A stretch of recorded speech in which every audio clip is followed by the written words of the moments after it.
Can we see me? Can we hear me? As always, those are slightly important things before I continue with the actual intro. So we're gonna go ahead and wait a second while the low, not resolution, latency kicks in and you guys can actually hear the question and answer and let me know. According to B Music, we can. Hey guys. Hey. It's so, okay, I'm gonna be mushy for a second. I just, seeing so many familiar names, like every single freaking time, is really heartwarming. I gotta say. Am I about to get emotional about this? I might. It's fine. It's whatever. There's so many familiar names all the time. It's wonderful. Anyway. I'm Brittany. This is Lanjen. And welcome to Gaywatch, where we watch gay things. We are currently working our way through Volume 3 of Mdzs. I have seen The Untamed, but I have not read this book. So this is a reading reaction type situation, as opposed to any kind of, you know, audio book or even remotely semi-serious type of arrangement. I have an asthmatic cough that comes up every now and then, and I try to aim it away from the mic as best I can, but it's just something that comes with the territory. It's like every time I have to start up a reading live stream again, the cough comes back because it's beautiful timing. But we can just, it shouldn't be that big a deal. It should be fine. There's always one thing I almost forget, and it's a different thing like every time. Actually, that might be it. Oh, Catherine, it's your first time. Yay! I'm so glad you're here.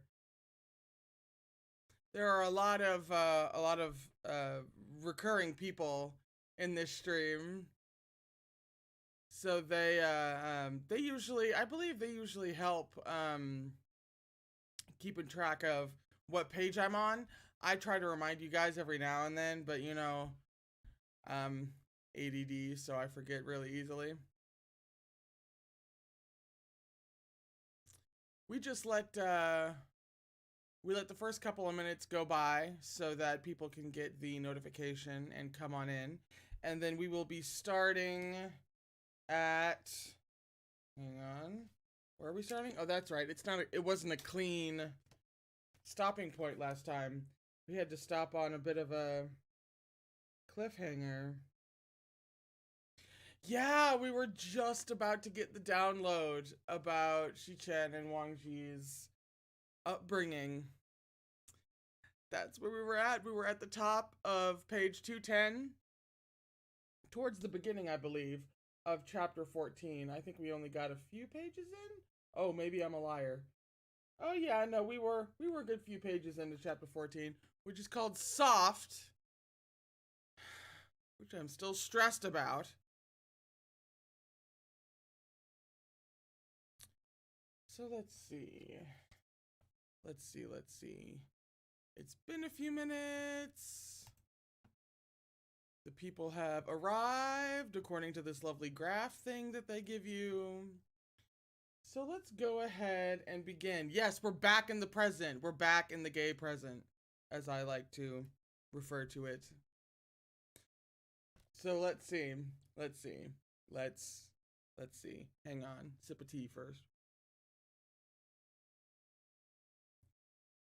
Ooh, that's still plenty hot. There will be a break about 45 minutes to an hour in for about 10 minutes, maybe 15 on bad back days. But that's so I can walk around, stretch my back, and it gives you guys a chance to go off and do anything that you need to do before coming back for the second half. We usually finish around 4:30, sometimes 4:45. For all the new people like Catherine, in case there are more. All right. Okay. Because if I remember correctly, the download about Xichen and Wang Ji kind of goes right into one of the biggest scenes. One of my personal favorite scenes, I believe. But you can't be sure because of adaptational changes. So we're just gonna dive right in. We're just gonna go. We're gonna see what the hell MXTX is going to do to me with its canon queerness that has now started to actually show up. Alright. Lan Xichen glanced at him. This was once my mother's residence in the cloud recesses. Of course, his mother was Lan Wangji's mother too. Wei Wuxian found this rather strange. The heads of the Lan clan of Gusu traditionally took the wintry room as their residence, which was a far cry from this small cottage tucked away in a nook of the cloud recesses. Could it be that Lan Wangji's parents lived separately because they were like Zhang Fengmian and Madame Yu, an incompatible pair in a forced marriage? No matter how you consider it, there couldn't have been a pleasant reason for why the family head and the mistress didn't live together. The wife of Qing Henjun, the previous head of the Lan clan of Gusu, was said to have been frail and perpetually in a convalescent state, which made it inadvisable for her to host guests. People knew very little about her to begin with, and so everyone privately speculated that this illness might be a front for something too disgraceful to be seen in public, such as a disfigurement or disability. Heaven forbid, am I right? We're in ancient times. As such, it wasn't Wei Wuxian's place to pry. He held his tongue and waited for Lan Xichen to speak on his own terms. Wei Guangxi, Lan Xichen started, you are probably aware that my father was in seclusion year-round and paid no attention to the affairs of the secular world. The Lan clan of Gusu was managed by my Shifu almost single-handedly all those years. That I know, Wei Wuxian confirmed. Lan Xichen lowered the hand holding... Lan Xichen lowered the hand holding Li Bing? It's either Li Bing or Li Bing. Both disappeared under the white sleeve. It was because of my mother that my father was in seclusion year-round, he continued slowly. Rather than calling this place a residence, one might call it a prison. Wei Wuxian was stunned. Qing Henjun, the father of Zhe Wujun and Han Wenjun, was once a renowned cultivator with an impressive reputation. He made a name for himself in his youth, but when he came of age at 20, he suddenly abandoned all his pursuits, announced his marriage, and stopped concerning himself with the affairs of the secular world. While the official reason put forward was seclusion, it was in truth more like retirement. Many potential reasons were discussed in gossip, but none had ever been confirmed. Lan Xichen leaned down to a gentian bush and gently stroked the thin, delicate petals. There's an image for you. Ooh, my husband interacting with flowers. That's fine, we alright. My father encountered my mother in his youth outside the city of Gusu on the way back from a night hunt. He smiled. Apparently, it was love at first sight. Wei Wuxian smiled as well. Young people are a romantic bunch. But she did not reciprocate his feelings, Lan Xichen continued, and then she killed one of my father's mentors. This was completely beyond imagining. Wei Wuxian knew it was rude to probe further, but when he considered that these were Lan Wangji's parents, he felt he had to ask. Why? I do not know, Lan Xichen admitted, but I suppose it must come down to the debts of gratitude and grudges between them. It would be inappropriate to keep prying. Wei Wuxian forced down his curiosity. So, what happened after that? After that, Lan Xichen resumed, when my father learned the truth, he was naturally anguished. But after much struggle, he nonetheless secretly brought her back here. Disregarding the clan's objections, not speaking so much as a word to them, he bowed to the heavens and the earth with her in wedding rites. He then told everyone in the clan that she was his wife for life, and that anyone who wanted to lay a finger on her had to first pass through him. Starting to sound familiar. Wei Wuxian's eyes widened. Once the ceremony concluded, my father found a cottage and confined my mother within, Lan Xichen continued. He then found another place for himself and confined himself in turn. He called it seclusion, but in truth, it was self-reflection. He asked after a brief pause, Wei Gongji, can you understand his actions? Wei Wuxian was quiet for a moment before he offered an answer. He couldn't bring himself to forgive the murderer who killed his mentor, and he couldn't bring himself to watch the woman he loved die. He married her to save her life, and then forced himself to be apart from her. Do you think that was the right thing to do? Lan Qichen asked. I don't know. Lan Qichen appeared slightly at a loss. Then what do you think was the right thing to do? I don't know. I feel like this is growth for Wei Wuxian. He's actually admitting that he doesn't know. Maybe I'm operating off of the wrong impression, but I feel like 17-year-old Wei Wuxian, 17-year-old whip-smart, know-it-all Wei Wuxian would have at least been able to come up with something that sounded feasible in response instead of just admitting that he didn't know something. Yeah? That's just my impression. After a while, Lan Qichen said quietly, It could be said that my father completely disregarded the consequences of his actions. The clan elders were enraged, but they had all watched him grow up. In the end, there was nothing they could do but keep it a secret and hint to outsiders that the mistress of the Lan clan of Gusu had an unmentionable illness and was thus indisposed to host guests. When Wang Ji and I were born, they immediately removed us and put us in the care of others. Once we were old enough, we were handed over to our Shufu to be taught and raised. My Shufu is frank and upright by nature. Because my mother's crimes caused my father to destroy his own life, he came to particularly loathe those who behaved with such disregard.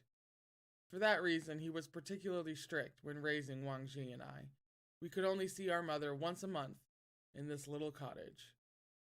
Every day, those two young children had faced their stern Shufu, strict teachings, and mountains of books. No matter how tired or weary they were, they had to keep their young back straight and be the most exemplary juniors in the family, role models in the eyes of others. They were forbidden from growing up alongside their closest kin.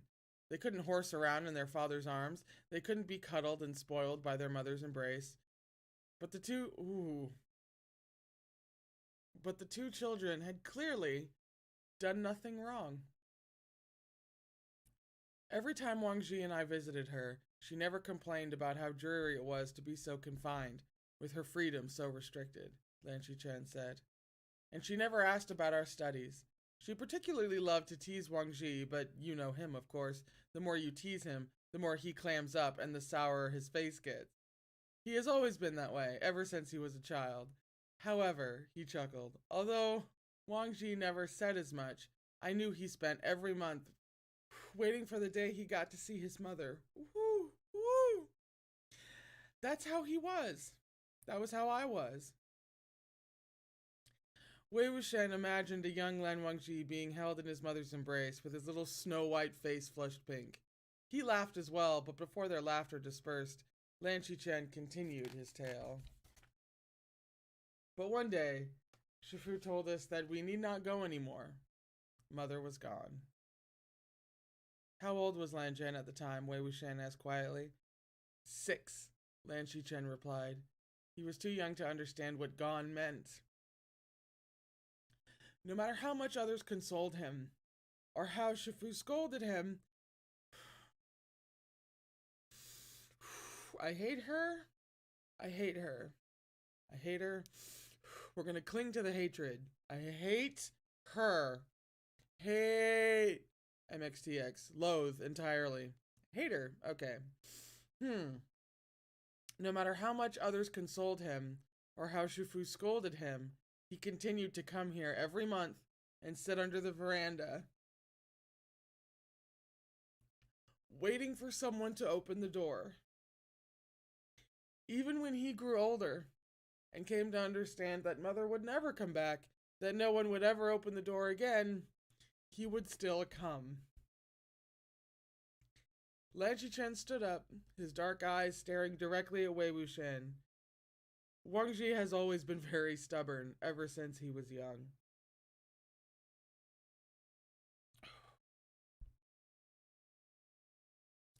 Leaves rustled.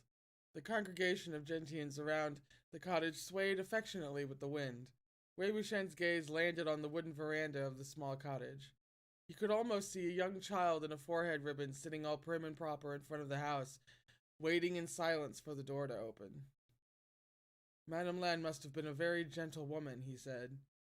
The mother in my memories was certainly so, Lan Xichen said.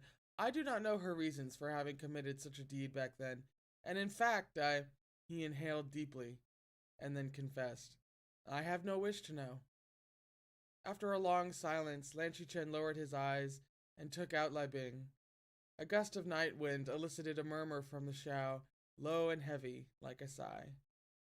Wei Wuxian had heard Lan Xichen play Lai Bing before.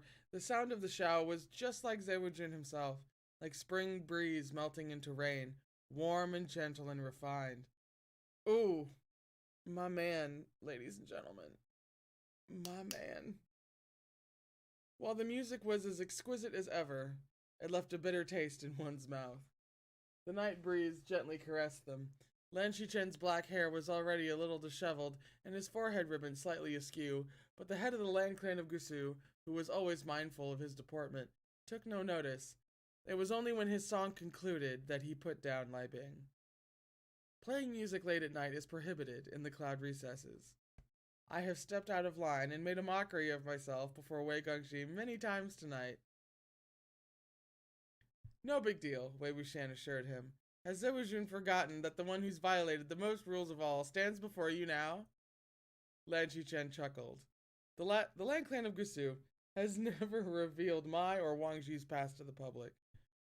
I should not have told you, but I had the urge to pour my heart out tonight and did so on impulse. I'm not the gossipy sort, Wei Wuxian stated, so Zewujun, you can rest assured. Nevertheless, I suppose Wang Zhi would not hide anything from you either, Lan Xichen idly observed. Oh, so idly, like he hasn't known everything right from the beginning.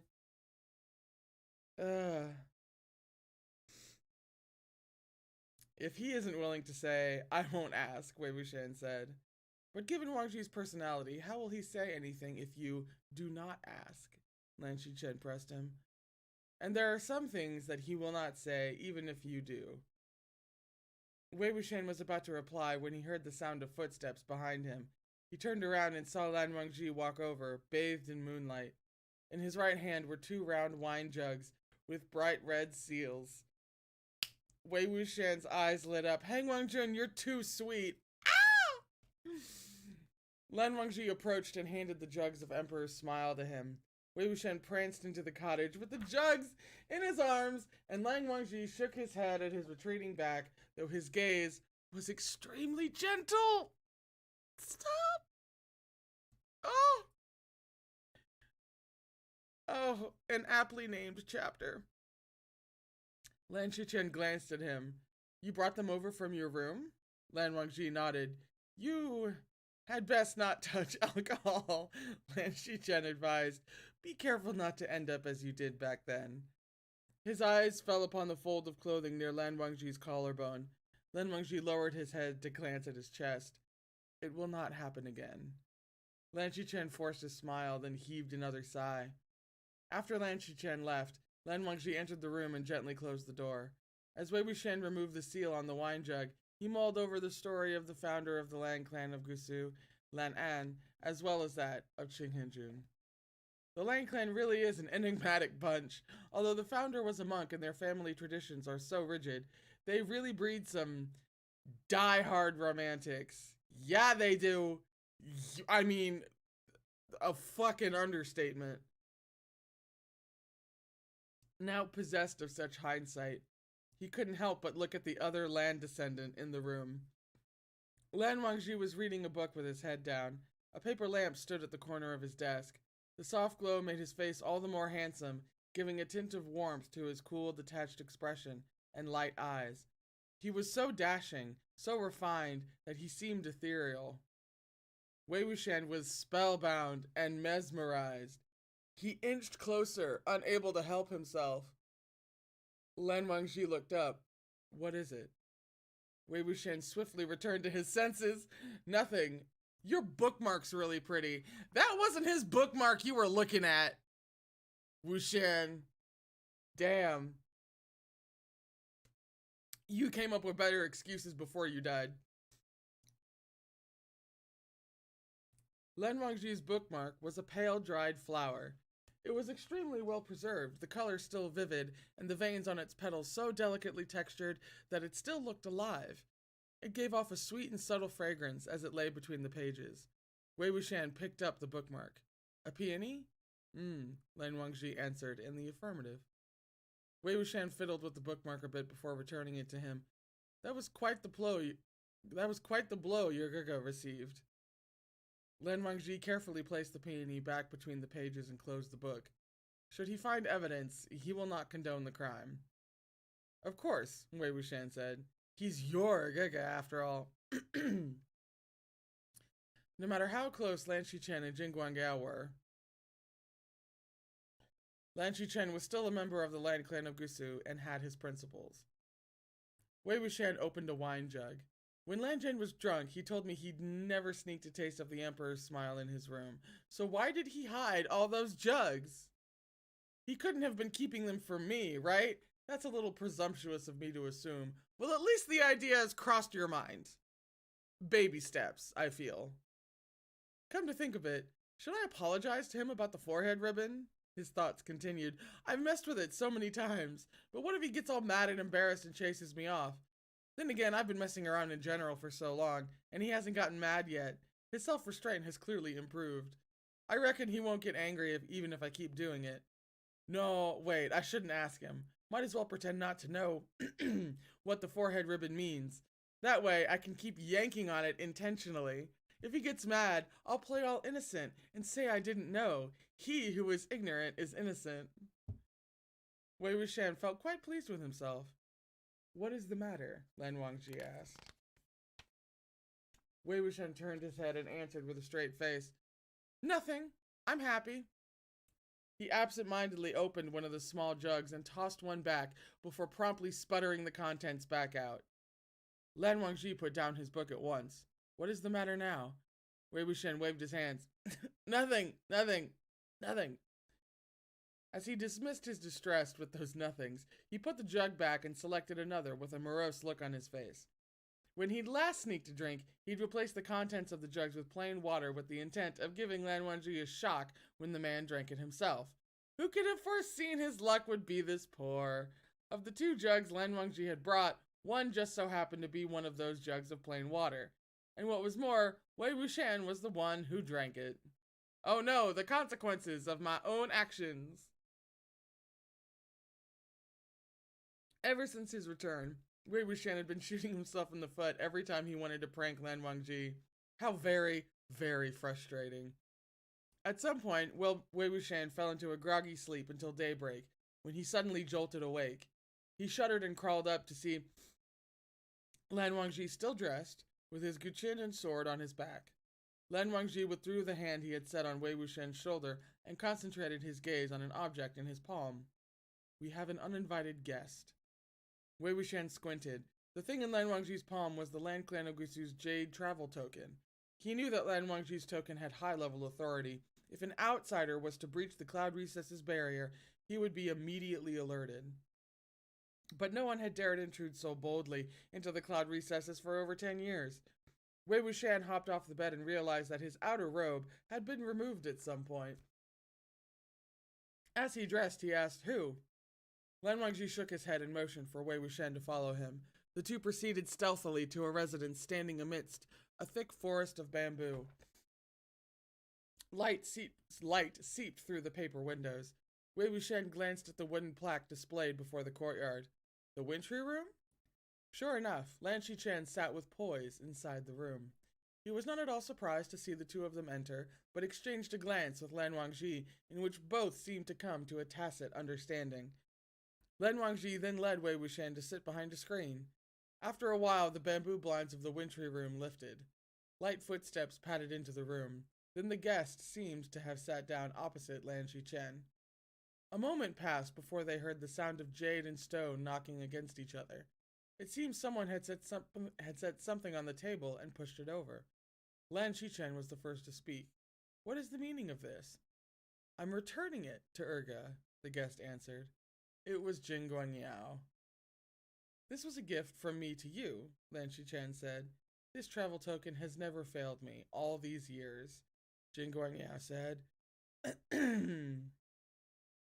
But now that it is no longer effective, it's time for me to return it to its rightful owner. Wei Wuxian understood now. Zhe Wujun and Lin Fangjun had a close personal friendship. And so Lan Shichen had given Jing Guangyao a travel token for unimpeded access in and out of the cloud recesses. But in all likelihood, he had either modified the barrier's rules or revoked the access privileges of Jing Guangyao's Jade token at some point over the past few days. When Jing Guangyao came to visit and saw that he was refused entry, he had taken the initiative to return the Jade token.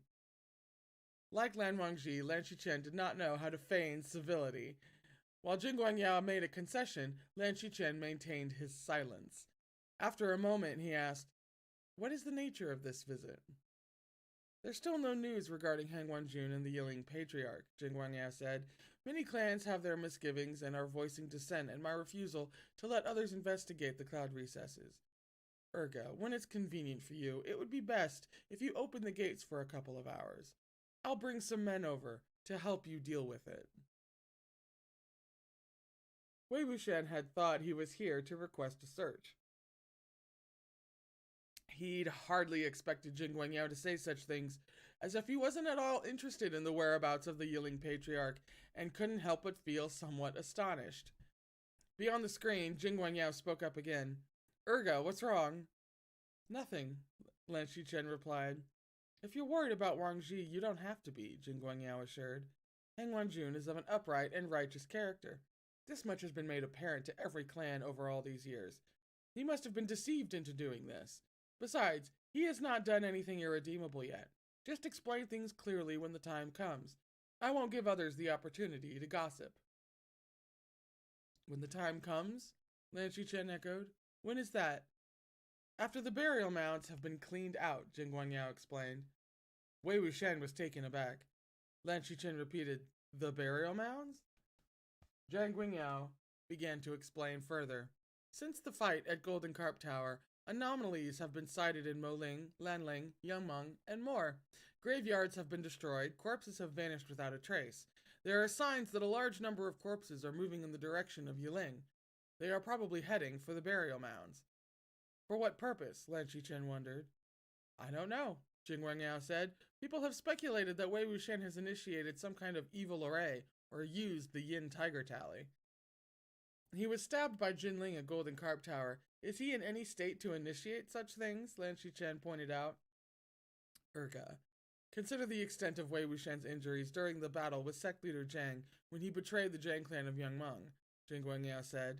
Didn't he still return to summon and command corpses? Is there anything in the world that could prove difficult for the Yiling Patriarch? Wei Wuxian stroked his chin. You think too highly of me. Yeah, no shit. That's one of the greater world's problems, is that they just, assume that he's just, a god capable of, fucking anything, so they can accuse him of anything, because surely he's capable of it, even if it's, literally impossible. Oh god, but don't get me started on the gossip angle of this damn story. I'll rant all afternoon. So, I suspect there will be a second siege of the burial mounds soon, Jing Guangyao continued. I've already asked a few other clans to attend Golden Carp Tower to discuss this matter. Urga, are you coming? Lan Shichen answered after a while. Yes, go and wait for me in the elegance room. I will leave with you shortly. After Jing Guangyao left, Lan Shichen stepped behind the screen and exchanged a look with Lan Wangji. I am going to Golden Carp Tower. Both of you go to the burial mounds. We will split up. Lan Wangji slowly nodded. Very good. If he is truly false, I will not tolerate it, Lan Shichen said. I know, Lan Wangji said. Oh, scene break. Devastating time for a scene break. We're at the top. Ooh, pardon me. We're at the top of page 222. We are now in part 2 of chapter 14. Ugh. Ugh. Ugh. The two descended the cloud recesses along a paved trail. On the way, a thick patch of grass beside the white stone path suddenly rustled and parted. A small, snowball-like furry head and a pair of long ears popped out. No! The rabbit's pink nose twitched. When it saw Lan Wangji, its drooping ears suddenly perked up, and it sprang toward him with a kick of its legs. They had come upon a grassy area. Little Apple was settled next to a tree, surrounded by dozens of rotund white rabbits. I think I've seen art about that. I mean, that could also just be a coincidence, because obviously in a story where there's emphasis on rabbits and then you also have Apple, like, why wouldn't you put them together? But I swear I've seen like one specifically of Apple laying down surrounded by rabbits. I swear. I got so excited I lost my place. Most of them had their eyes closed, sound asleep. Only a few were stirring. Wei Wuxian walked over to the tree and scratched Little Apple's head. The donkey startled awake, snorting ragged puffs of air through its nostrils. At the sight of Wei Wuxian, it was about to bray loudly when the sleeping bunch of rabbits were all startled awake as well. They shook their long ears and hopped towards Lan Wangji, blinking as they did. Fluffball after Fluffball swarmed his snow-white boots and circled around him, worked up in a flurry of excitement for reasons unknown. Oh no! The rabbits have given his gay ass away! Wei Wuxian tugged at Little Apple's reins as he attempted to threaten the donkey into moving. The rabbits stood on their hind legs, clinging to Lan Wangji's legs and trying to climb him. Lan Wangji stood his ground. As the two of them started walking again, the white rabbits stumbled over themselves to follow after the white boots. No matter how Wei Wuxian tried to shoo them away, they refused to leave. Lan Wangji bent down to lift one rabbit in his arms. His expression was still one of indifference, but his touch was gentle. The character wrapped up in a sentence. His long, slender fingers scratched the rabbit's chin. The rabbit flicked its long ears and tilted its head, its ruby-red eyes narrowing into a contented line from the scratching. Wei Wuxian tried to give it a scratch too, but it turned its head away from his dastardly hands. Alas, but it disdains me so. It only loves you. Such devotion. Lan Wangji glanced at Wei Wuxian and handed over the rabbit. Wei Wuxian grinned merrily as he took it into his arms. That rabbit twisted and struggled with all its might, and Wei Wuxian tugged its ears. You don't like me? You hate me? Try escaping then. Go on. Try as you might, you won't be able to escape me. So behave yourself and start being friendly. Wei Wuxian pinched and teased the rabbit for a while. It was only when they had almost reached the cloud recess's main gates that he released it. White fur tussled into a mess. Unable to follow any further, the rabbits drooped their ears sadly and sat where they were as they watched their master leave. Oh God. That's what we're really all here for, you know? At the end of the day, we're here for the bunny content. Let's all be honest. Wei Wuxian glanced back. They can't bear it apart from you. Gosh, Heng Wanjun, I didn't expect those little things to like you so much. You must have been very gentle and attentive while you were raising them. I couldn't do that. No? Lan Wangji asked. Nope, Wei Wuxian smugly confirmed. All that flies in the sky, walks on the land, and swims in the water turns and flees at the sight of me. Lan Wangji shook his head. His opinion was all too clear. It must have been Wei Wuxian who terrorized them first, and that was why they didn't like him. After descending the mountain and taking a hidden path as a shortcut, they left the cloud recesses. They kept going until they had completely left the area where land sect disciples were active. Oh, my stomach hurts, Wei Wuxian suddenly said. Lan Wangji immediately stopped in his tracks. Rest and change your dressings. Nah, Wei Wuxian said. I can just ride the donkey. Ride then, Lan Wangji agreed. Wei Wuxian pulled a long, wry face. But getting on the donkey is too big a movement. I'm scared I'll pull the wound. His wounds had long since healed. This was clearly just him being shameless. Lan Wangji stopped and turned around. He cast him a glance, then all of a sudden reached out to wrap his arm around Wei Wuxian's waist, avoiding the injured area. He gently lifted him onto Little Apple's back. One rode the donkey while the other walked alongside. I know there's plenty of fan art of Wushan riding Apple, Wangji running along. But if it does not have that single sentence somewhere, like in the bottom left or something, or maybe just the bottom, I'm sure it exists. I just need to find it. Wei Wuxian sat on Little Apple's back, smiling so widely his eyes curved into crescents. What? Lang Wangji asked. Nothing, Wei Wuxian answered. He was a bit smug, like he had done something naughty.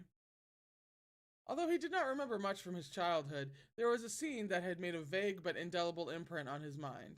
A path, a small donkey, 3 people, a man in black gently lifting a woman in white onto the back of the donkey, then lifting a little child high into the air and onto his shoulders. Wei Wuxian had been that child. He was so short, he barely reached the thighs of the black-clad man, but sitting on the man's shoulders, he suddenly became very, very tall and mighty. One moment he was grabbing the man's hair, the next moment rubbing his cheeks, his legs flailing around, his mouth babbling. The woman in white sat on the donkey, rocking with its stride as she watched them, seeming to smile. The man remained silent throughout it all. He never talked much, it seemed,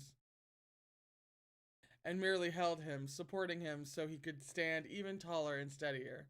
With his other hand, he picked up the donkey's reins. The trio moved close together and slowly made their way along the path.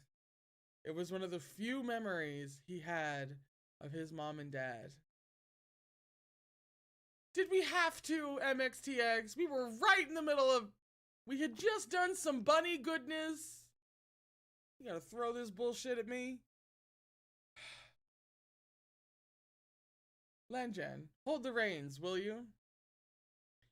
Why? Lan Wangji asked. Little Apple was very intelligent. It wasn't like it didn't know how to follow someone without being guided. Humor me, won't you? Wei Wuxian pleaded. Come on, hold them.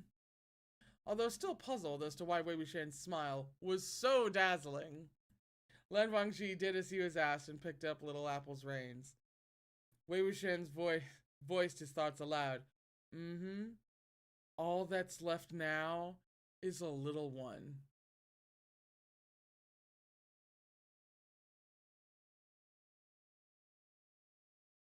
I cannot fucking believe. Hang on. We gotta recover from that one. I cannot believe that one freaking sentence can have so many freaking meanings. You know?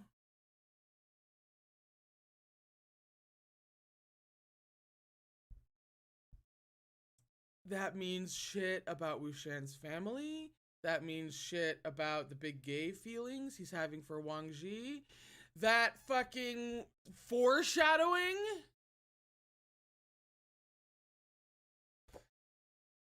I hate her. We really need to start the I Hate MXTX club at this point. I will lead it.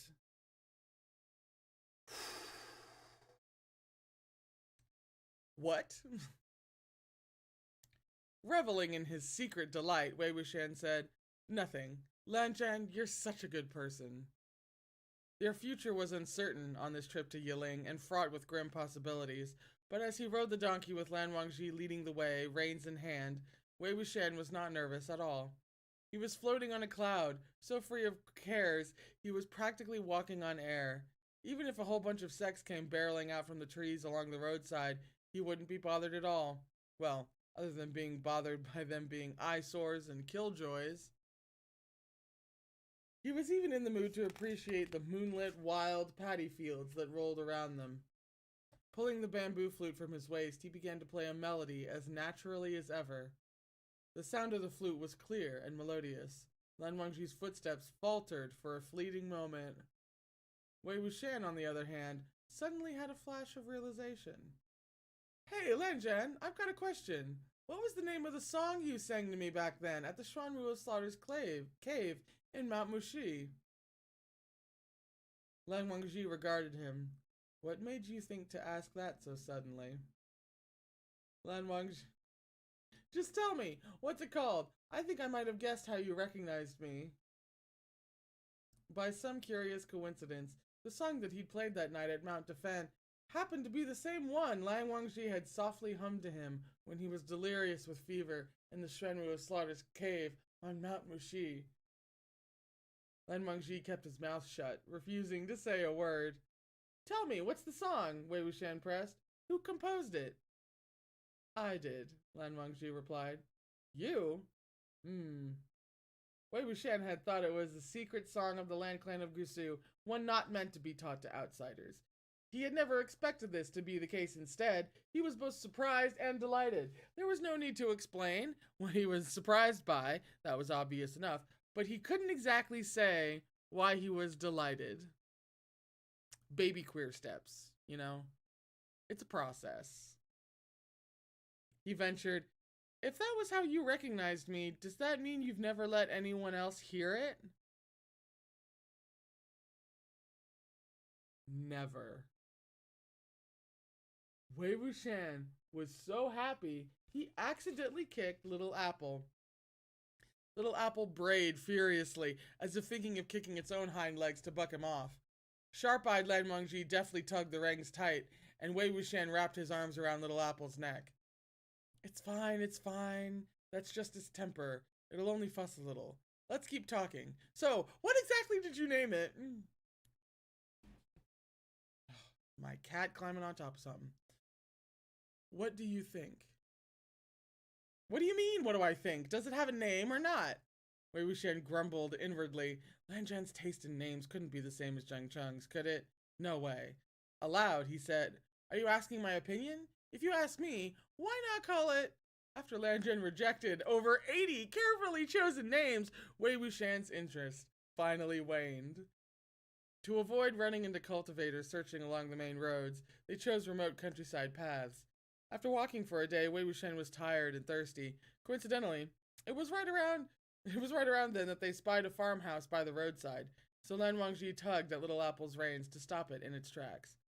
No one answered when they knocked. Unexpectedly, the door opened by itself when they pushed it.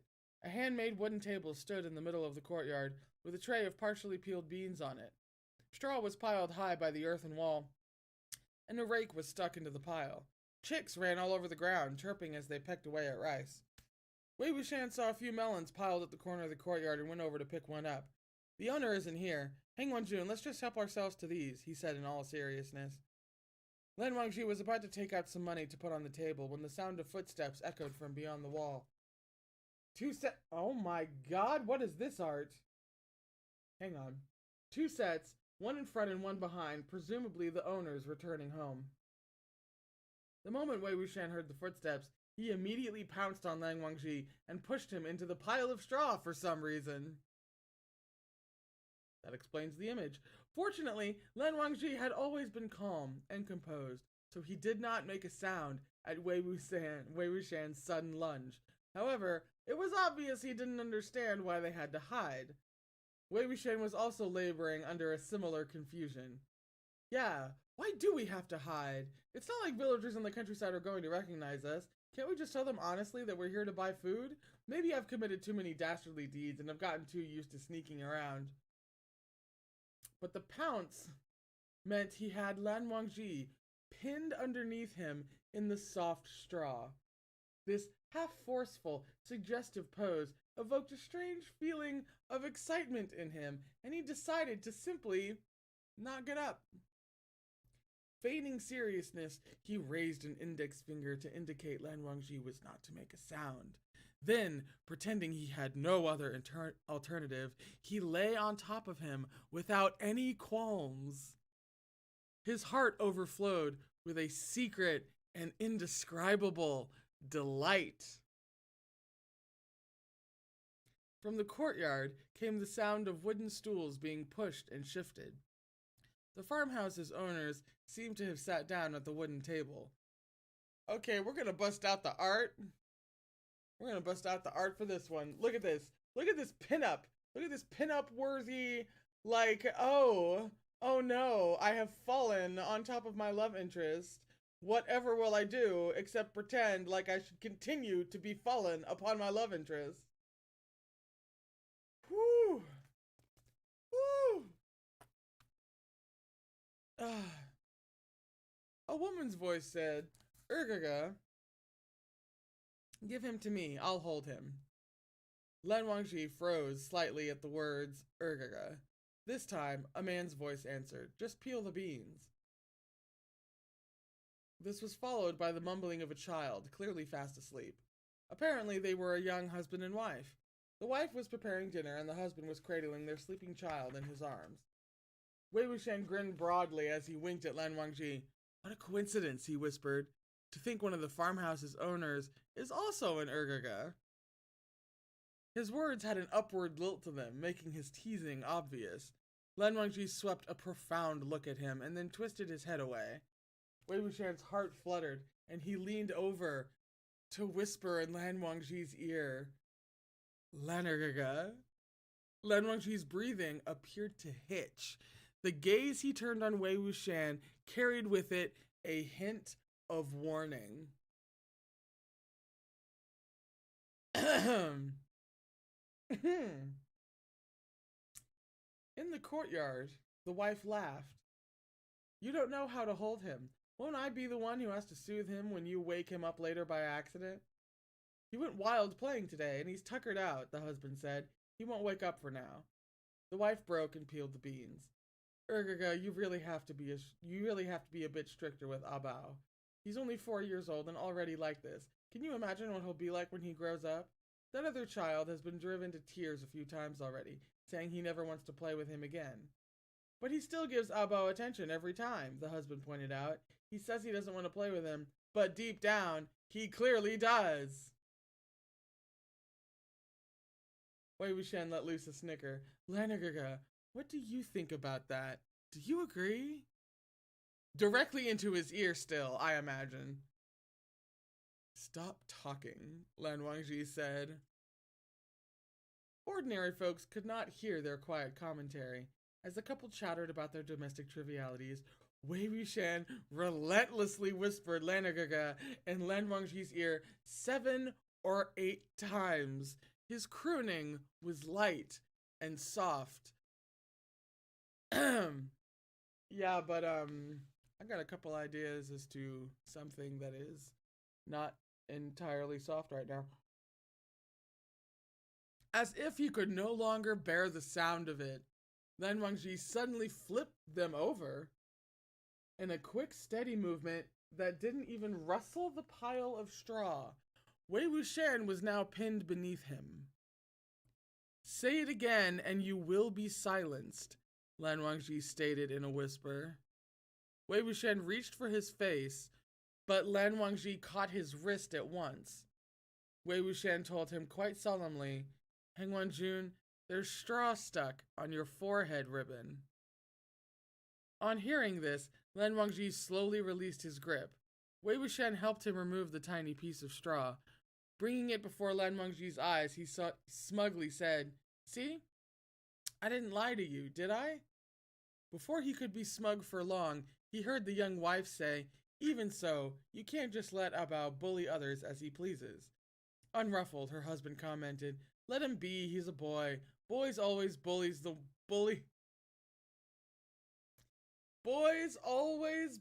ones they're sweet on. They just want their undivided attention. Wei Wuxian's smile froze at those words. The child seemed to wake at that point. He mumbled something in his little voice, and the husband and wife both hurriedly soothed him, playing with him for a moment until he fell asleep again. Ergaga, that isn't the only reason I told you to discipline Abao, the young woman said. Things haven't been safe of late. You have to tell him not to run all over while he's out playing and to come home earlier. I know, the husband replied. Is this about the old graves that got dug up near the village a few days back? I hear it's not just our village, the wife said. Even the ancestral graves of city folk have been disturbed. It's bizarre. It's better for Abao to play at home and not keep going outside. Yeah, it would be bad if he ran into that Yiling patriarch or something, the husband said. Wei Wuxian was speechless. I grew up listening to stories about the Yiling patriarch, the young woman said softly. If you're naughty, I'll have the Yiling patriarch come for you and feed you to the ghosts. I thought that was just adults having fun scaring children, but who knew? He really existed, and he really came back. Yeah, the husband chimed in. The moment I heard about the grave digging, I thought of him. And I was right. The city is abuzz with rumors now. There was nothing Wei Wuxian could do but resign himself to being inextricably linked with grave digging.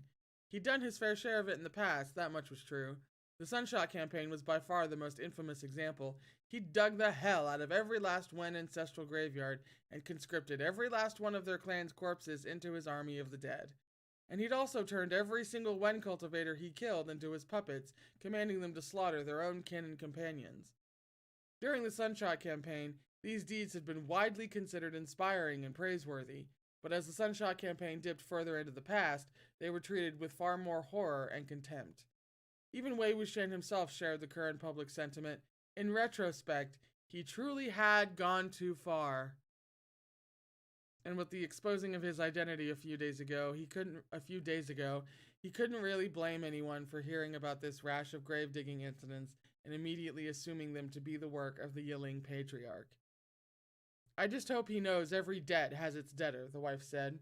If he wants to seek revenge, go take it out on cultivators. Don't harm ordinary folks like us. Who could say for sure? Her husband said. I was still very young when he killed more than 3,000 people in one go in Chishen, but I remember it wasn't just cultivators who feared him. Common folks feared him too. He's a maniacal, bloodthirsty demon, one who would even turn his back on his own flesh and blood. Wei Wuxian's smile gradually grew subdued. He had been quite interested in listening to this young couple chat about domestic trivialities, but now all of a sudden, his head felt like it weighed 1,000 tons. He wouldn't raise it and couldn't manage to look at the expression on Lan Wangji's face. The rest of the couple's conversation was completely lost to him. Just then, a terrifying snarl suddenly echoed from outside the farmhouse. The family of three had been talking and laughing as they ate their meal in the courtyard, but this abrupt and inhuman roar startled them so terribly that one of the bowls fell to the ground and shattered. Abao started crying, and the young man grabbed a hoe. Don't be scared, don't be scared! They weren't the only ones startled. Even Lan Wangji and Wei Wuxian jerked slightly. Lan Wangji moved to get up, but Wei Wuxian, coming to a sudden realization, grabbed at the front of his clothing. Don't move, he said. Lan Wangji's eyes widened slightly. The snarling creature was clearly both savage and evil. If this farmer tried to take it on alone, he would no doubt lose his life. But Wei Wuxian insisted, don't move. A scream rang out from the courtyard, along with more crazed, inhuman roars. The noise was extremely close. The creature had entered the compound. Lan Wangji could not lie still anymore, and Bichen left its sheath at the speed of lightning. They heard the family of three fling the door open and flee, screaming all the way. The pile of straw had scattered everywhere after being slashed by Bichen. A creature in black stood in the courtyard amidst the rain of dancing straw. Its hair was disheveled, its fangs were bared, and horns sprouted all over its body. It looked at once terrifying and comical. Lan Wangji, who had never seen such a monster before, was suddenly taken aback. Wei Wuxian, meanwhile, had already opened his mouth to give praise. Oh, Wenning, your shouts are ever so scary after not using your voice for so many years. A resigned-sounding human voice came from the black creature's mouth. Gongji, I'm a fierce corpse after all, and this is how all fierce corpses sound. Wei Wuxian patted him on the shoulder. You sound mighty and powerful. Wenning glanced at Lan Wangji, perhaps remembering that the Lan clan of Gusu loathed those who were sloppily dressed. He smoothed his hair apprehensively. Wei Wuxian, unable to bear the sight of the tree branches sticking out of his hair, plucked one off. Why did you suddenly jump out? And looking like this to boot? Were you robbed? What's all that stuff smeared on your face? Dirt and mud from the ground, Wenning answered. I saw that both of you went in and didn't come out after such a long time. You've been following us? Wei Wuxian asked. Wenning nodded, and Wei Wuxian understood. Wenning didn't dare to approach anyone other than him, so he'd secretly tailed them after they departed the cloud recesses. When he saw no movement after they entered the farmhouse, he'd gone over to eavesdrop and heard the young couple discussing Wei Wuxian. Feeling awkward just standing there, he thought to scare them away so that Wei Wuxian and Lan Wangji could come out. And he probably felt his usual appearance wasn't sufficiently intimidating, so he'd stuck a whole bunch of random things to himself. Wei Wuxian almost laughed himself to death at Wenning's antics. Wen looked abashed as he vigorously wiped the mud away, and as he did, Wei Wuxian noticed the blood on his hands. What happened? Oh, it's nothing, Wen replied. The stench of blood, Lan Wangji said. It was only then that Wei Wuxian noticed Wen reeked of blood. His heart stopped. Wen hurriedly waved his hands. It's not blood!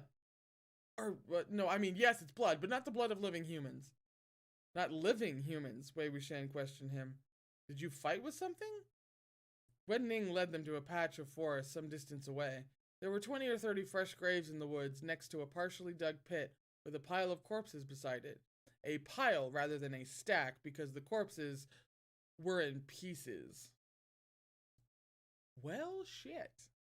We need to take a break. We may as well take a break there. We're about 2/3 of the way down on page 235. Oh man, that scene in the hay is gonna live rent free in my head for a while. Whew. I don't think my back is too bad at the moment. I'll find out when I stand up, but it should be closer to 10 minutes today than 15. It is 4:01. I should be back around 4:10 or 4:15.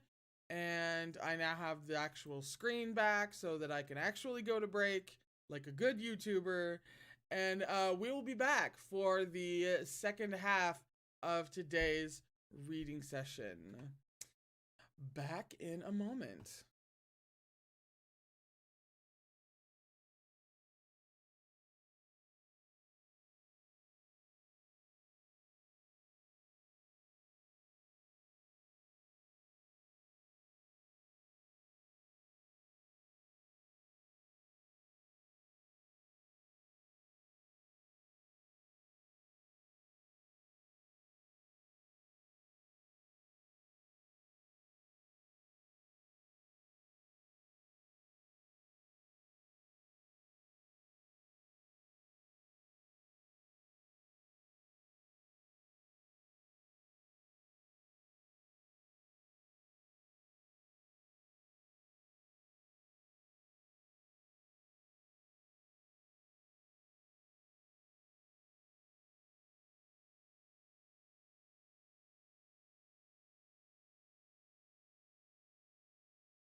Hello, hello. We are back again for part 2. And we are going to be diving right back in. This is, of course, presuming that you guys can still hear me. Hey. So we were... Janae! Guys, Janae's here. Janae is also a YouTuber for, also a reaction YouTuber. She and I actually did a little collab live stream talking about Kin Porsche. That was a hell of a lot of fun. If you haven't seen it, it's in one of the Kin Porsche playlists that I have on my channel. You should absolutely check it out and check her out. She's delightful. She's wonderful. She's probably watching all your favorite things. Janae has seen The Devil Judge, I believe. She has given that a try. Although I have been meaning to kind of slide into her DMs and ask exactly like where she stopped and like why, to see if I can wrangle you, Janae, into potentially finishing Devil Judge. Because it's not one of my favorite things, and I'm super obnoxious. Let's see. Hello. I tell everybody where we left off before the break, and do I remember it by the time we get back from the break? No. Not at all. I should really probably write that down, actually. At the end of each break, or at the beginning of each break.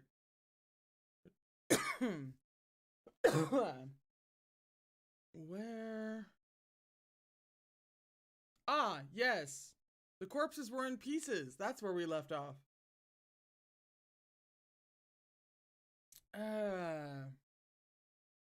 Lovely place. We're towards the bottom of page 235.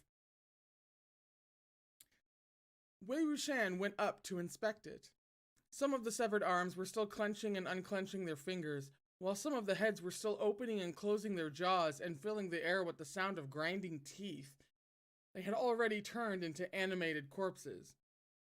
You tore him up pretty good, Wei Wuxian commented. If I didn't, they would have been completely unstoppable and gone on to bite people, Wei Ning said. There were fierce corpses like these all along the way.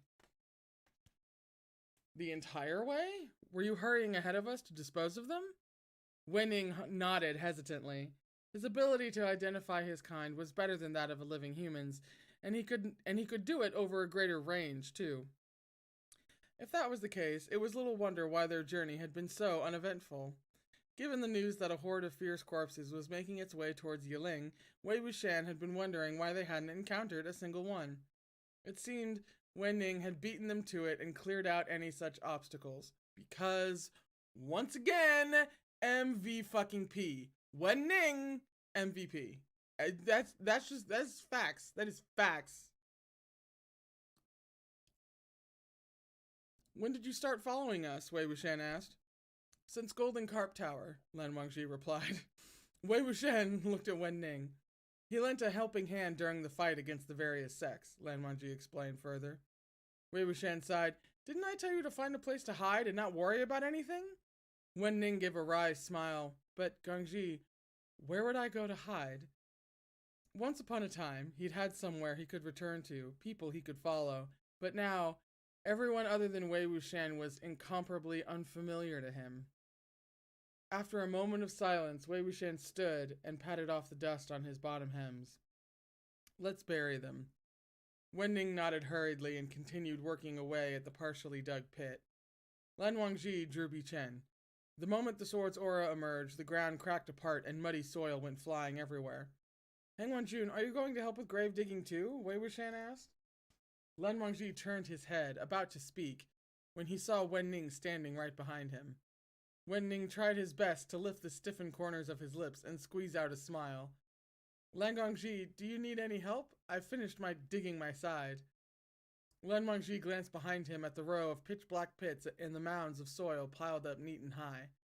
Wen Ning maintained his smile. I do this sort of thing often. I'm experienced. Fast. MVP. No explanation was needed as to who often made him do that sort of thing. After a moment of silence, Lan Wangji said, "No need. Go help." Trailing off, he realized Wei Wuxian had not moved at all, but was squatting over to the side, watching them work. He'd swiped a melon on his way out of the farmhouse, and now seemed to be mulling over how to cut it open. He caught sight of Lan Wangji's judgmental gaze. "Hang Wanjun, don't look at me like that. I have no tools and my spiritual power is weak, right? Every discipline has its experts, that much is true. When it comes to digging graves, Wen Ning is the fastest.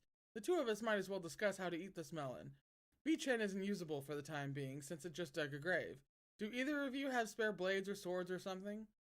Wen Ning shook his head. "Sorry, I didn't bring anything." "Hang Wanjun, Wei Wuxian said, did you bring Swabian with you?" "Swabian, I believe. Something like that." Lan Wangji gave no comment. In the end, he still retrieved Swabian from his Chengqun sleeve. With the melon in one hand and the sword in the other, Wei Wuxian gave the blade a flashy twirl. He cut the melon into 8 pieces, then crouched back on the ground to eat while he watched the other two diligently dig graves.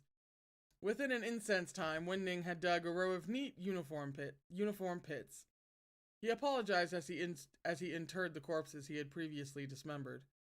"I'm really sorry, everyone. I can't tell your corpses apart anymore. Please don't take offense if I bury you in the wrong arrangement." After finishing the melon and burying the remaining corpses, Wei Wuxian and Lan Wangji continued on their journey. Several days later, they arrived in Yiling. The burial mounds were less than 5 kilometers ahead of this small town. Although they didn't know exactly what awaited them there, Wei Wuxian had a feeling it wasn't anything good. But Lan Wangji was right by his side, his gait steady, his gaze cool.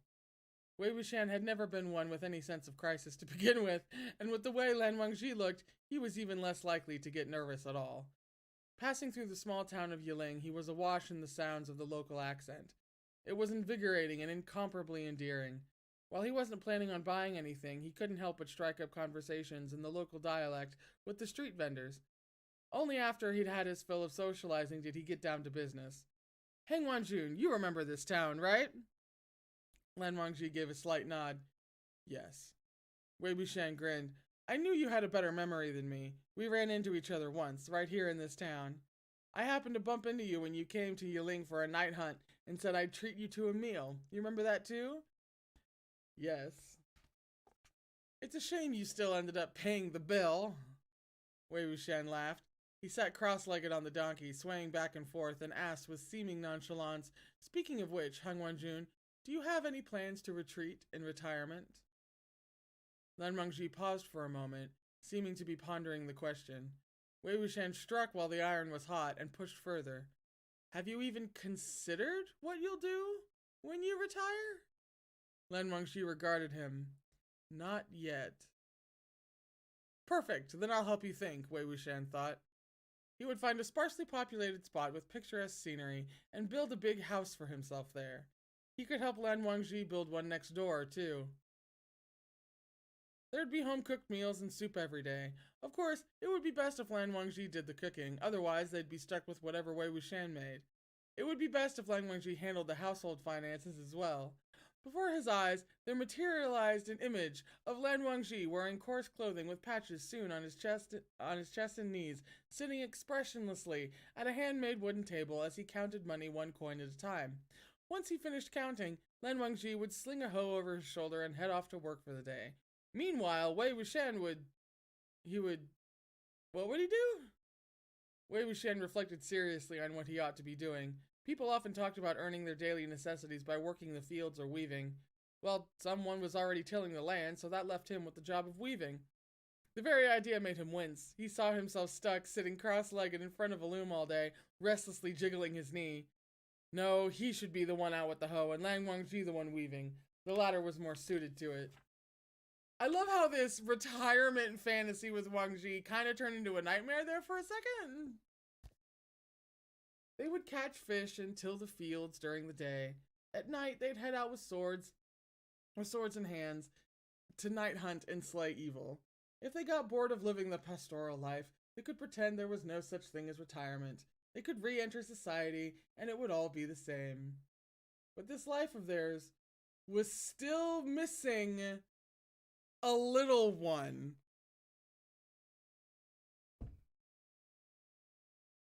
You know, I'd seen more than once really hilarious posts about how, you know, Wei Wuxian is just dreaming of a house with a picket fence and, you know, 2 SUVs, a couple of dogs, 3.5 kids with Wang Ji and all that jazz. And then meanwhile, Wang Ji's like, I could rail this guy into next week.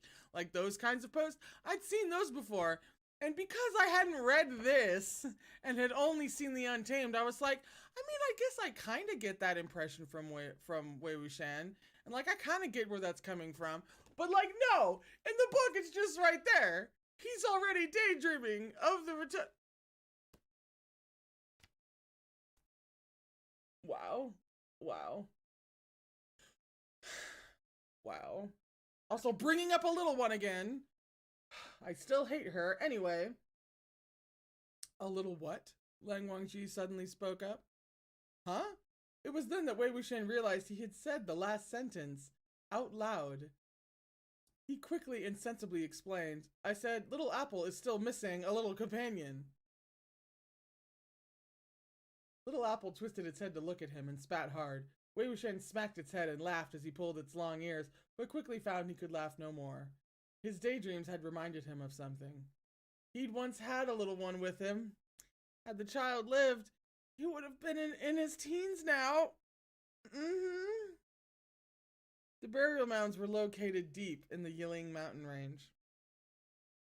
It was said that the burial mounds were a mountain of corpses, that one could unearth a corpse by sticking a shovel into any given spot on the ground. This was true. The burial mounds were originally an ancient battleground, used in the following years as a dumping ground for unidentified bodies. This resulted in the place being swathed in a persistent, perpetual miasma of resentment and yin energy until it finally became the nightmare of everyone in the Yiling region. The trees on the hillsides were black as coal, as if they had been contaminated by resentment. A wall more than 3 meters high had been constructed at the foot of the mountain. Its surface was densely packed with engraved incantations that prohibited humans and non-humans alike from crossing over, whether entering or leaving. This wall of incantations enclosed the entirety of the burial mounds and had originally been built by the third family head of the Wen clan of Jishen. It was impossible to purify the overwhelming force of resentful spirits within, so they'd had to settle for the second best option: imprison and isolate them. Wei Wuxian had knocked down this wall once. The current one was new, rebuilt, and reinforced under the Jing clan of Lanling's leadership. But upon their arrival, they discovered that a long stretch of the wall had been knocked down once again. Leaving the donkey at the foot of the mountain, Wei Wuxian strode over the ruins of the stone wall to continue his ascent along the path. Not long after, he saw a headless stone statue of a beast. The stone beast weighed more than 500 kilos and had been guarding the mountain path for many years. Vines coiled all over its body, and moss grew in its cracks. The head of the beast had been whacked off with a heavy axe and hurled a short distance away, where it had then been smashed to pieces, perhaps as a demonstration of power. This had clearly been done recently, since the statue's fresh, snow-white insides were on display at its beheaded stump. Farther along, they encountered another statue that had also been hacked in half. Wei Wuxian immediately guessed that these were the mountain-guarding stone beast statues the clans had set up on the feng shui points, or key geomancy points, of the burial mounds after his death. Stone statues like these had the ability to suppress nefarious things and exorcise evil. They required expert skill and expensive materials to craft. Unfortunately, it seemed they had all been destroyed. Truly, what a waste. Wei Wuxian and Lan Wangji walked a few more steps, side by side. With an inadvertent glance back, Wei Wuxian saw that Wen Ning had already appeared. His head hung low, and he stood unmoving next to a stone beast statue. Wen Ning, what are you looking at? Wen Ning pointed to the base of the statue. It had been built atop a thick, round, and short stump. Beside the stump were 3 smaller, shorter stumps that were charred black, as if they had been burned by raging fire. Wen Ning kneeled and dug his fingers deep into the earth to grab a handful of black soil. Holding it in his palm, he whispered, Jiji. Wei Wuxian didn't know what to say. He walked over and gave him a firm pat on the shoulder. There had been two extremely arduous periods in Wei Wuxian's life, both of them spent here. He'd never intended to revisit his old haunts or take a trip down memory lane. And for Wen Ning, the burial mounds were even harder to forget. A gust of cold wind swept by. The sea of trees rustled, sounding like the whispering of millions of tiny voices. Wei Wuxian listened intently. Bending down on one knee, he gently murmured something to the ground beneath him. Suddenly, a bulge disrupted the earth. Like a pale flower blooming from black soil, a skeletal arm slowly emerged. The bony hand reached feebly upward, and Wei Wuxian reached out with his own to hold it. He lowered himself even further, and the motion made his long hair slide over his shoulders to cover half his face. He put his lips to the skeletal hand and whispered something, then fell silent as if he was listening. After a moment, he gave a slight nod of his head. The hand furled back into a bud and burrowed back into the ground. Wei Wuxian stood up and brushed soil off himself.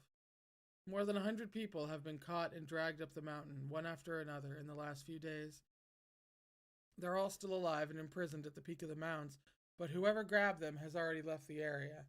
There's no telling what they plan to do, but in any event, be careful. He did not just fucking confer with her. No.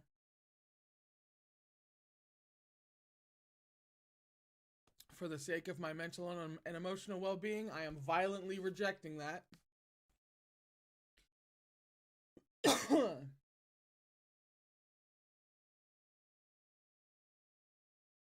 I'm so violently rejecting that I have lost my fucking place. There we are. The trio walked further up and came across a number of dilapidated huts erected along the mountain path. Most of these houses were very small, with simple, even rudimentary designs. It was clear at a glance that they had been built in a hurry. Some had been burned down to their frames, while others had collapsed. Even the best preserved houses were half destroyed. After being subjected to the elements for more than a decade with nobody to look after them, they were on their last legs. They looked like wraiths in tattered rags, silently watching the visitors coming up from the foot of the mountain. Ever since they had ascended the mountain, Wen Ning's footsteps had been particularly heavy. Now he stopped in front of one of the houses, unable to move his feet at all. This was a house he'd built with his own hands. Before he'd left, this house had been perfectly intact. Although it was simple and rudimentary, it had been a perfect shelter from storms, and a home to people he knew and cherished. Why is this?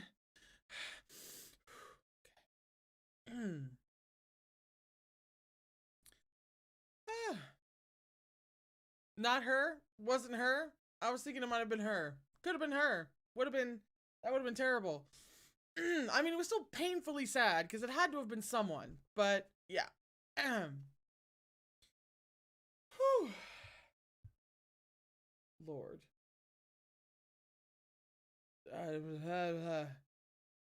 Now I'm like so relieved I lost my place. I hadn't gotten that far. Yes. As the saying went, things remain, but people change. While the things remained, there was nothing left here to remind him of the people that were long gone.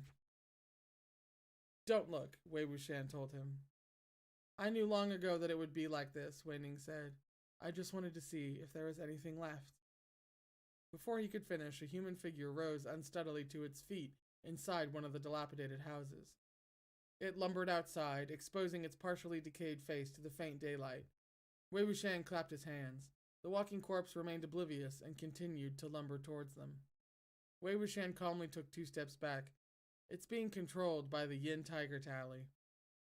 Corpse puppets that had previously submitted to him would not be subject to the control of the Yin Tiger Tally. Similarly, corpse puppets that were currently being manipulated by the Yin Tiger Tally would not heed his command. The rule was simple and crude. First come, first served. Wen Ning lunged forward. He ripped the corpse's head off with a snarl. Immediately afterward, a low noise rumbled all around them. 40 or 50 animated corpses slowly lumbered out of the black forest. Most of these corpses, male and female, young and old, were still fresh and dressed in burial clothes. They were likely the corpses that had recently gone missing from various regions. Lan Wangji flipped out his guqin and strummed. The sound rippled outward and all around, and the advancing horde of corpses that had surrounded them instantly kneeled. Wenning lifted an extraordinarily burly male corpse with both hands and flung it several meters away, impaling it through the chest on a sharp branch. It struggled incessantly, stuck in place. Don't bother with them, Wei Wuxian ordered. Head straight up the mountain. He had no idea how many walking corpses Jin Guangyao had managed to frenetically summon with the Yin Tiger Tally over the last few days. Wave after wave kept coming, and the trio beat back the hordes as they withdrew up the mountain. The closer they came to the top of the burial mounds, the denser the hordes of corpses grew. The music of the guqin reverberated through the sky above the towering black forest, and crows took flight from the trees at the sound. It was nearly 4 hours before that they were finally able to rest. Wei Wuxian sat atop a destroyed stone beast statue and heaved a weary breath. I used to be the one using that thing against everyone, but now it's finally someone else's turn to use it against me. He mocked himself. I know now just how abominable the Yin Tiger Tally is. If I'd been on the receiving end back in the day, I'd have wanted to kill whoever made the damn thing too.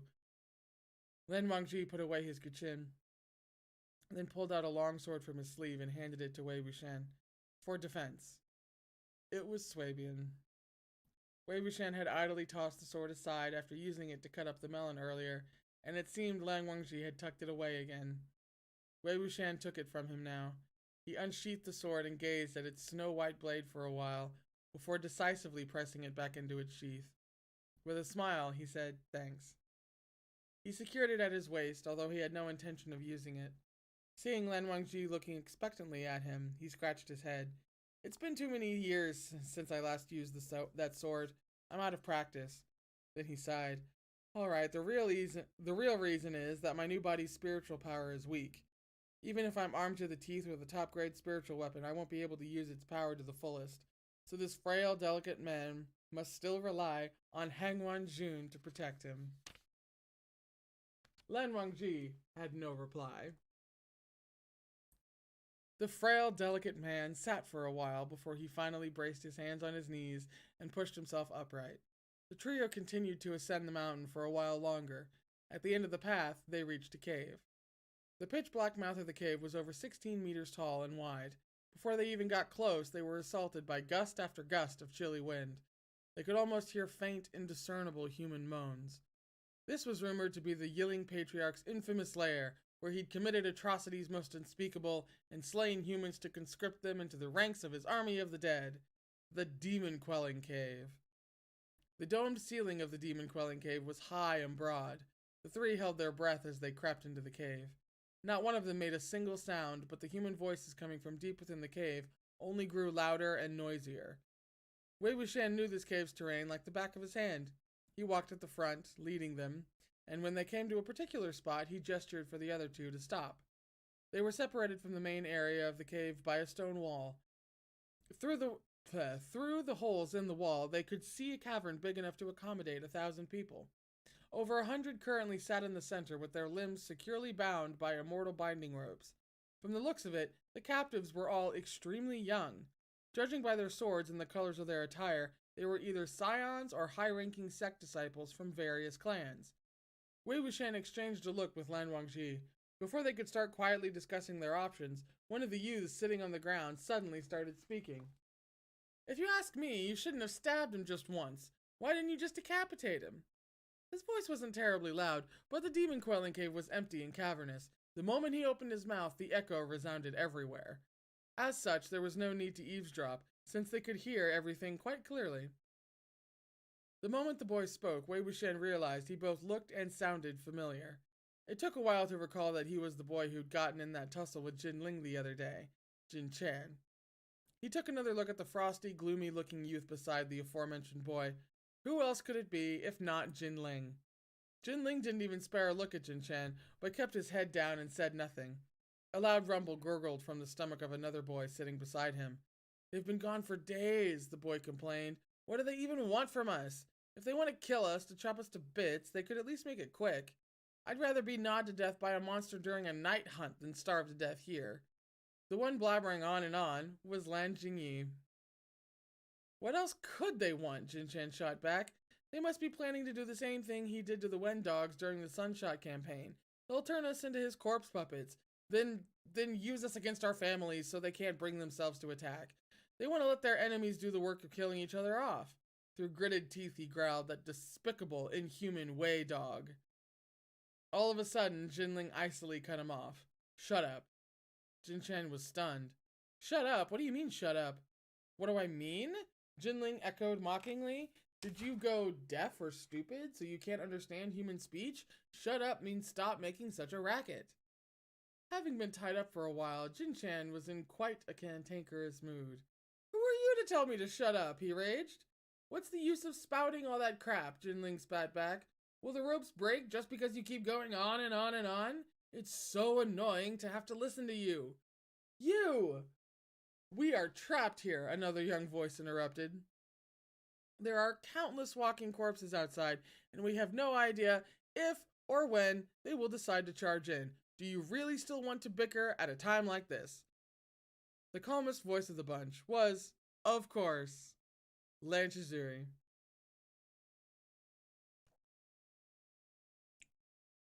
He started it, Jiang Cheng objected.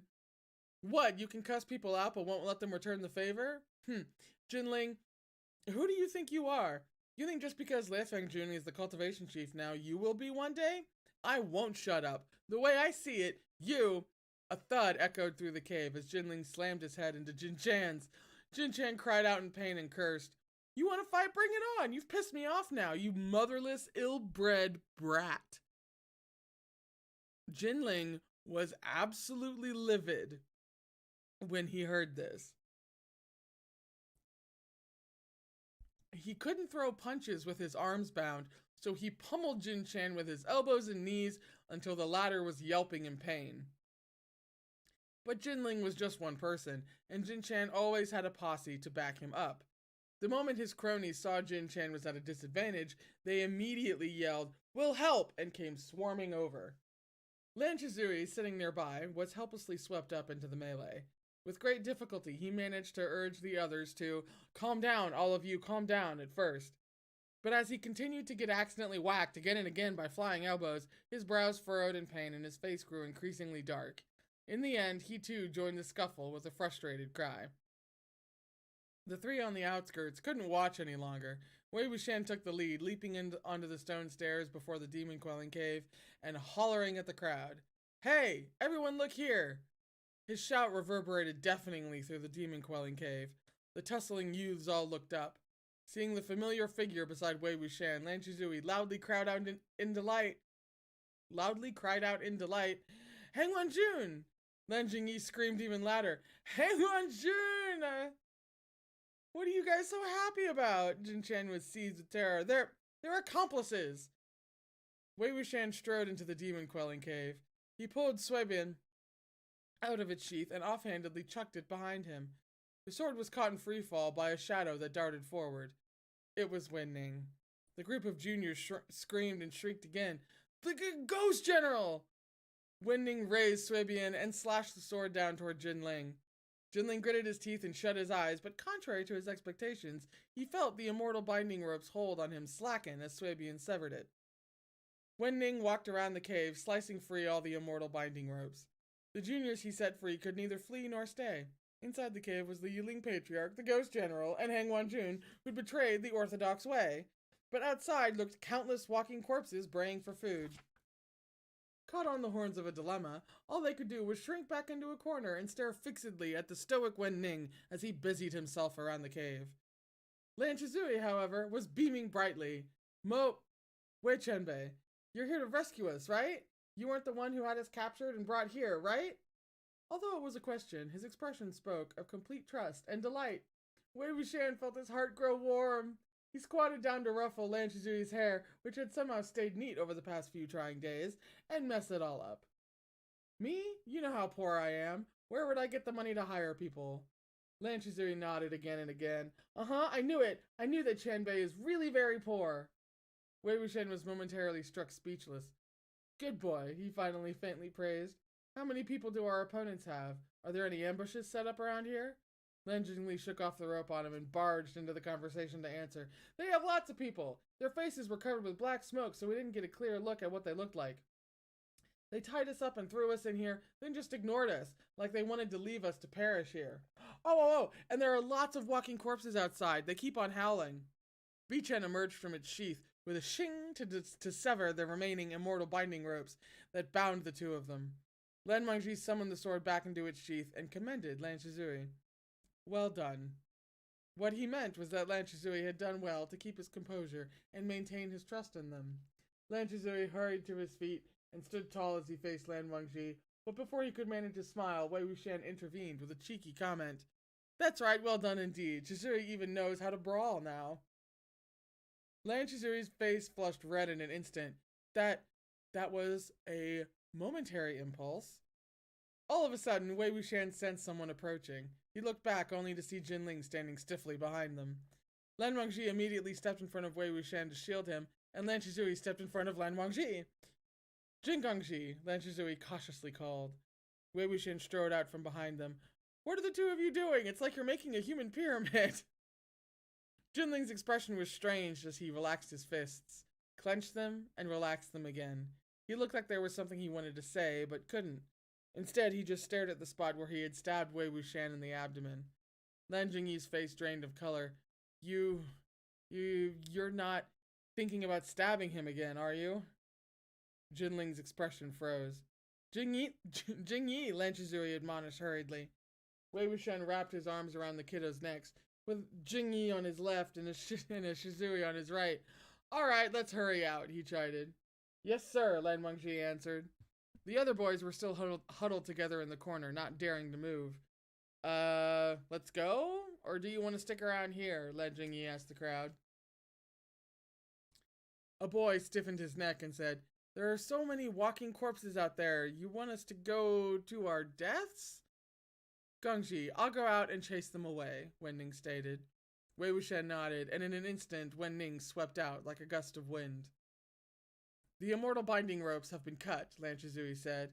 If worse comes to worse, we'll join forces and work as one to fight our way out.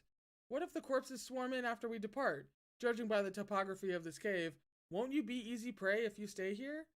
Having said this, he pulled Lan Jingyi with him. The two of them followed after Wenning, and several other Lan Juniors followed suit. The rest of the boys exchanged looks of dismay.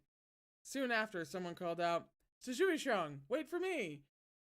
He caught up and left with them. This boy was the romantic who had burned paper money and shed tears for Ching in Yi City. Aww! The others called him Zijen? Zijen? Yeah? He appeared to be the only son of the Ouyang clan of Baling. After that, several others followed in succession, all of them familiar faces from Yi City. The remaining boys were hesitant, but then saw Wei Wuxian and Lan Wangji staring at them. The staring made them nervous, no matter who was doing it, so all they could do was steel themselves and head outside, keeping a wide berth between them as they did. Surprisingly enough, Jinling was the last one out. Just as the giant group had managed to drag their feet to the cave's entrance, a figure was suddenly flung inside. The figure smashed into the cave wall, creating a deep, human-shaped crater. Dust and stone rained down noisily. A few juniors exclaimed in shock, "The Ghost General!" Wenning? Wei Wuxian questioned. What happened? Nothing, Wenning answered arduously. He tumbled from the crater, then stood up to crudely pop his arm back into its socket in silence. Wei Wuxian squinted his eyes to look and saw a man in purple standing at the mouth of the demon-quelling cave with his hands at his sides. Spiritual energy sizzled around Zidian. The whip was what had sent Wenning flying into the cave. Jiang Cheng. No wonder Wenning had showed no intent to counterattack. Juju, Jinling called out. Jinling, come here, Jiang Cheng ordered coldly. And I believe that's where we have to stop for today. Yeah, it is 4:51. We are at the top of page 253. It still astounds me the level of faithfulness that the show has. I mean, seriously, I can see it all I can see so much of it playing out directly from the show. That's impressive. But the ducklings are back. We've run into the ducklings again. And Best Boy. Not that Wei Wuxian knows he's Best Boy. I wonder what that's going to look like, actually, in the book. And just so many things. We've gotten through so much. We are now, you know, over halfway through the entire story, because there will be 5 volumes. There'll be 5 volumes in total of Mdzs. So we're now like over halfway through the story as a whole.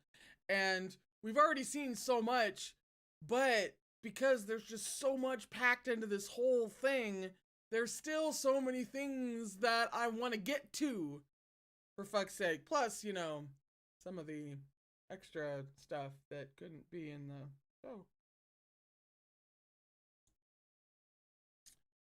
But that is it for today.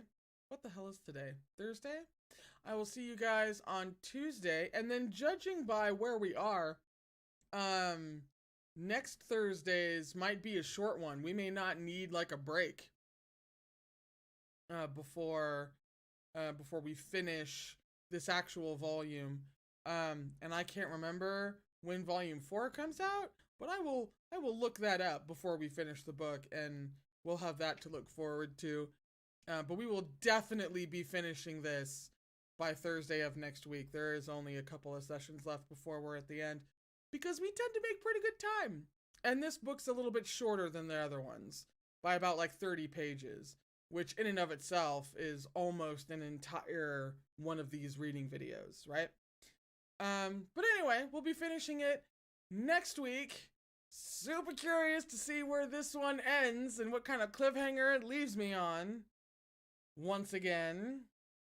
But I will see you guys on Tuesday, as per usual, same time, 3 p.m., and we will keep freaking going. And this next part's gonna be, you know, a little bit painful, but I feel like we've been through the biggest tragedy of this section of the story so far, not discounting the little sprinklings of emotion that MXTX loves to give us because she's a sadist. But I'll see you guys next Tuesday.